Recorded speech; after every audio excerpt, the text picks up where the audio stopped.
So in this video, I briefly cover the Trump camps happening around the country and the world.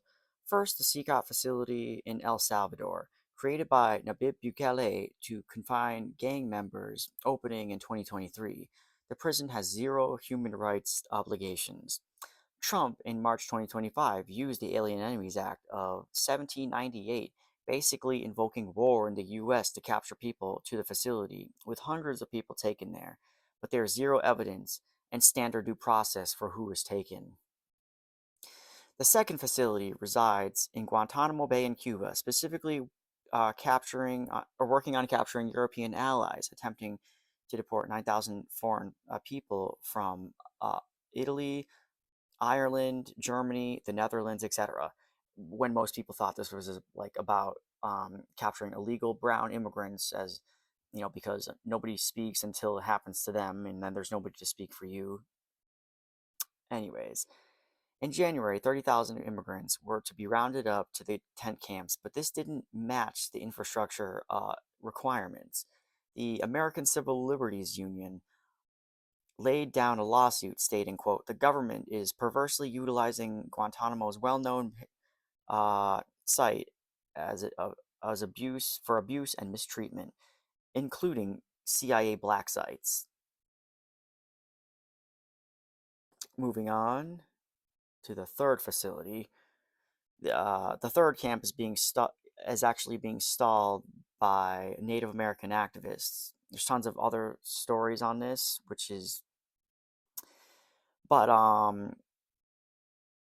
because this was put on sacred land and Native Americans have always been vocal about this stuff.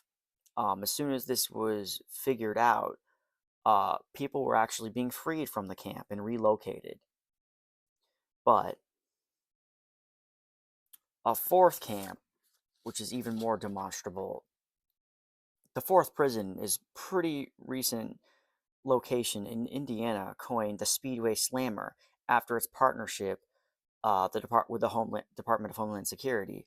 The funding for the second state facility was created by the Big Beautiful Bill's funding money into the project of 1,000 beds after the failure of Alligator Alcatraz. Governor Mike Braun announcing how proud he was to work with the Trump administration, quote, to remove the worst of the worst. There isn't a permanent plan, as I think the administration is just moving bodies at random where we can't keep up, on top of fake AI imagery that will try and destroy the trail.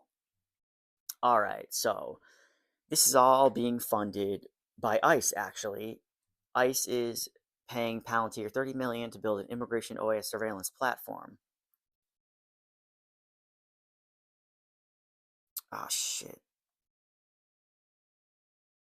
So, the U.S. Immigration and Customs Enforcement has awarded Palantir a $30,000 contract to develop a prototype for a new platform called the Immigration Lifecycle Operations System, aimed at enhancing immigration enforcement capabilities. This funding, provided as a modification to existing contracts from the Biden administration, actually supports the development of three core functions: targeting and enforcement prioritization, self-deportation tracking, and streamlining the end-to-end immigration lifecycle from identification to removal.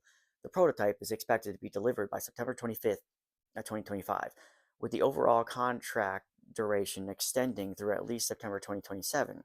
ICE justified the sole source no bid contract by citing an urgent and compelling need to implement capacities required by presidential executive order, including EO 14159 and EO 13773, which prioritize enforcement against transnational criminal organizations and illegal immigration.